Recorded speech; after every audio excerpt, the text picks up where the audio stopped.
Hi, and welcome to another training video from Kate Talk. This one's called Recognising and Supporting Autistic People in Public.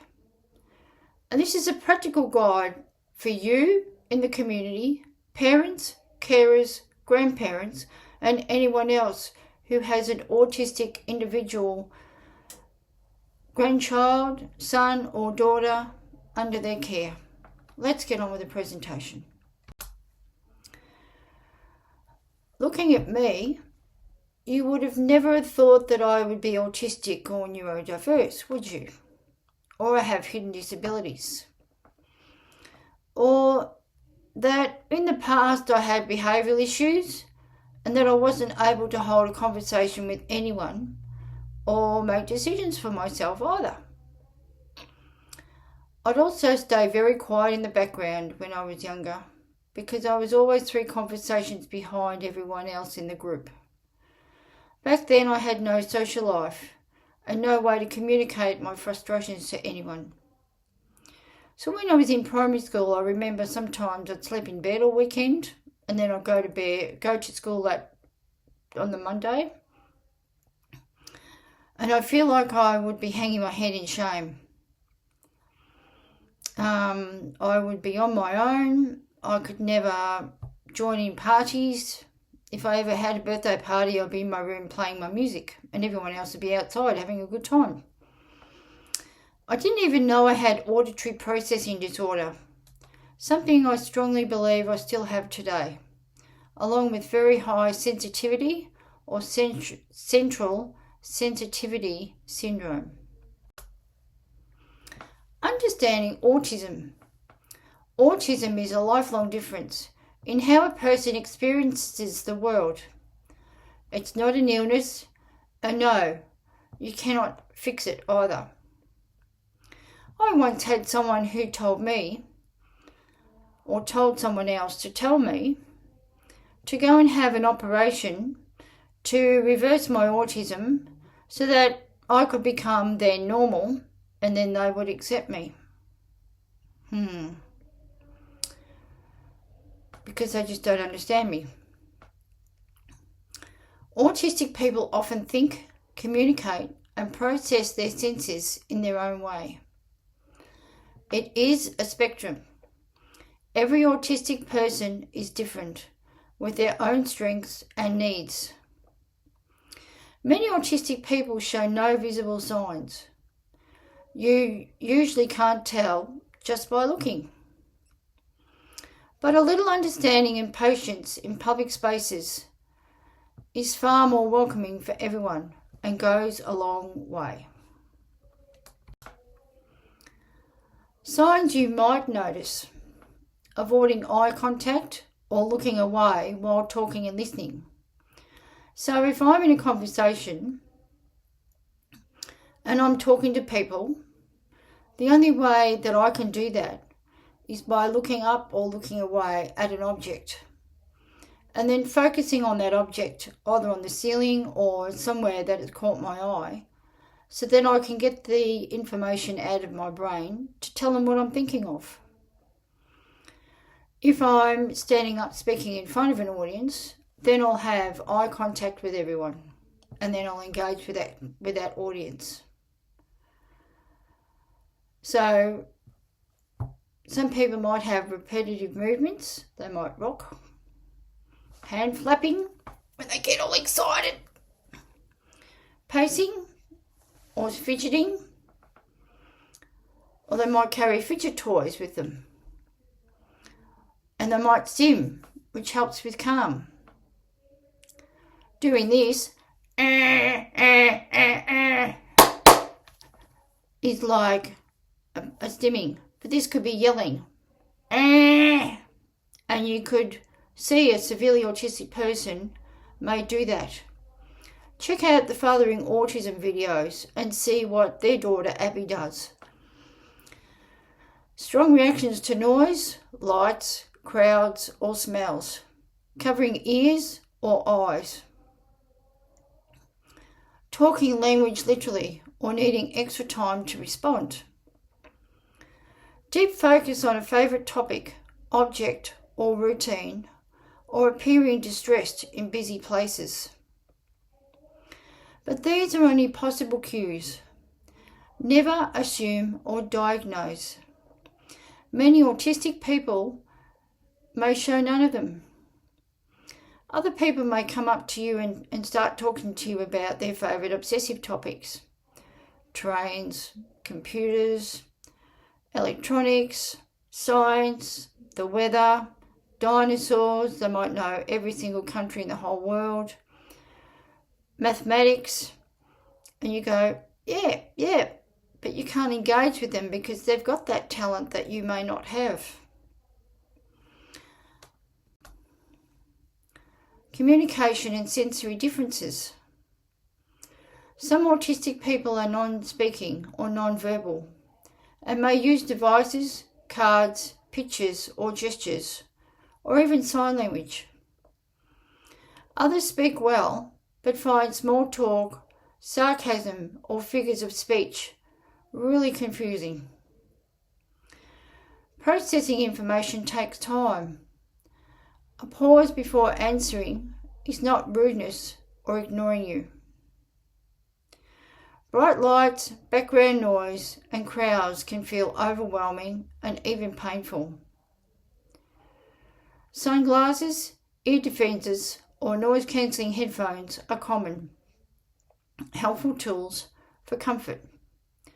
So when I'm in church, you notice that I've got these blue lenses now that I never used to have before, which cut out a lot of the glare from fluorescent lighting. If I'm in a loud environment, like a wedding last year, I had ear putty in my ears and it still wasn't enough to drown out the noise. And I still had to look normal in that situation, and the DJ turned up the music really loud and it was really thumping. To be honest, and as a matter of fact, I don't know how people dance the night away with that music being so loud. They would have had industrial deafness from all the disco music that was going on. For me, and for another guest I had with me, we went home and we were so glad to get out of that place. And it took me 3 or 4 days to calm down out of that high sensory environment. And I couldn't wear earmuffs because I'd look silly. And I'd have other people asking questions or laughing at me. And that was really painful for me for that time. So we stayed for the ceremony, and then we had some food, and then it was time for the speeches, and then after that we left. I couldn't handle it anymore. More than autism alone. Autistic and neurodivergent people often live with more than one condition at the same time. Post-traumatic stress disorder is common, often after years of being misunderstood, bullied or excluded. High anxiety is very frequent. New places, people or sudden change can feel genuinely threatening. Now I can cope with unforeseen circumstances because I was thrown into the deep end of like a pool during COVID, the COVID-19 pandemic lockdown here in my country. But I feel with all the trauma that I've suffered over the years, I would probably or most likely have PTSD myself. Depression can build up over time, especially after long periods of unemployment or feeling left out. That was me exactly. These hidden struggles can make everyday life and the autism self much harder to manage. But I try and get on and do the very best I can with what I can do for the day and with my life itself. Now, when I'm a bit older, I'm planning to do a lot of travel and see the world. Overlapping health conditions. Now you'll find some of these health conditions on another video called Mental Health and Chronic Conditions. And this is exactly how it describes me in a way. Neurodivergence often overlaps with physical health conditions that add to the daily load. Fibromyalgia and chronic pain or fatigue are reported more often among autistic people. Thyroid problems, such as underactive thyroid, can affect energy, mood, and focus. I was out of whack last year or the year before, in 2024, for about 6 weeks, and I didn't know why. Because my thyroid was the medication I needed to bump up. Gut, sleep, and sensory processing issues also frequently occur alongside autism. So my sleeping now, I get between 5.5 and 7.5 hours sleep. I used to sleep 9 or 10 hours. But it's quite common for autistic people to have irritable bowel syndrome, IBS, or any other gut condition. Several conditions at once can mean more pain, tiredness, and overwhelm than you can actually see. How to help? A calm approach. Stay calm and patient. Speak in a warm, steady voice. Use clear, simple, direct language, one step at a time. Give extra time to respond and allow silence, but also give them choices, 1 or 2 choices. And suggest to them what they could do so that they can make their own choice. Ask before touching or helping. Ask before helping or touching. Are you okay?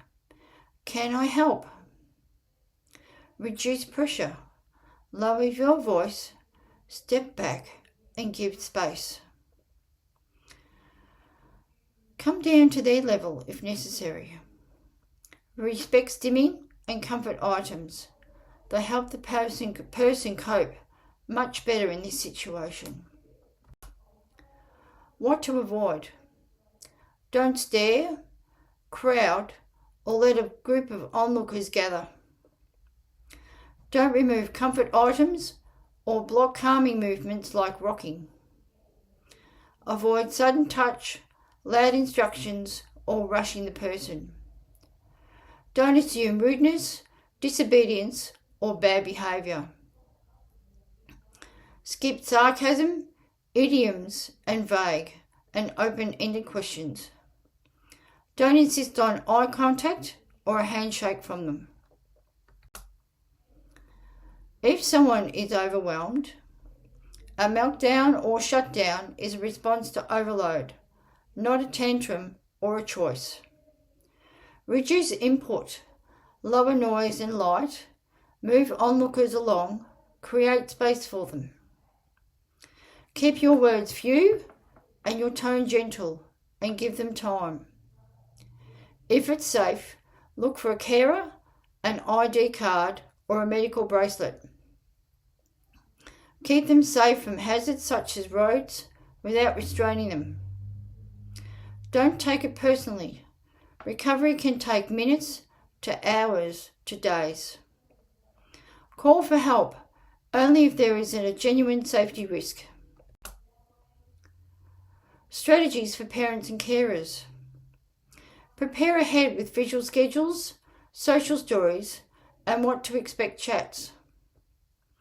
Pack a sensory kit, ear defenders, noise cancelling headphones, sunglasses, fidgets, snacks, and water. Build in downtime and quiet breaks. Avoid overscheduling. Keep clear routines and give gentle warnings before transitions. Carry a communication card or I am autistic card for public situations, or even the hidden disability lanyard.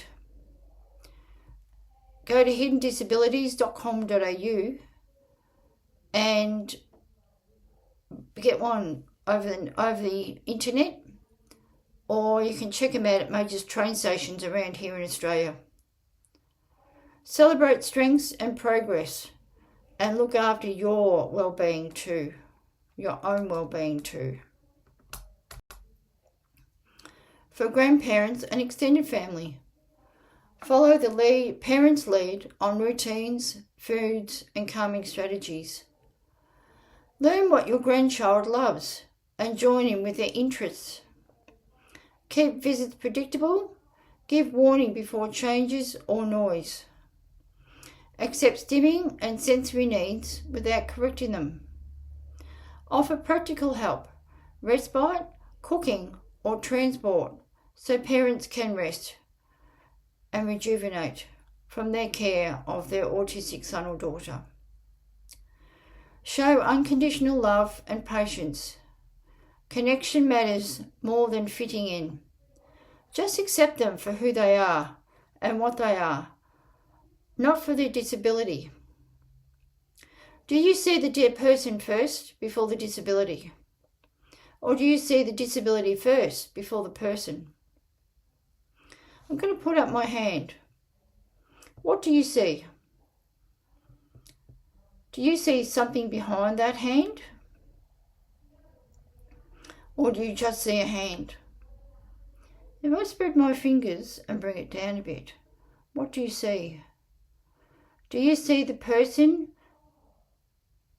in between those fingers?